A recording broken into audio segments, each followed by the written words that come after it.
Hello guys, welcome to you. In this video, we are going to see how to make Wi-Fi hotspot in Windows 11 operating system by the very simple way.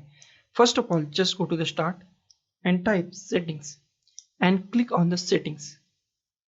In settings, just find network and internet. Just click on the network and internet.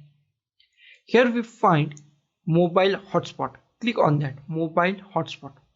Here we find it is off, then on it. Okay, now here we edit our network name and password. So edit it, just type any name. So I type my name and just type any password. So I type 78. Okay, now this is my password. Then save it and add this password to your other device, and your hotspot is created on your Windows 11 operating system by the very simplest way. So guys, this is the simplest way to create a hotspot on Windows 11 operating system.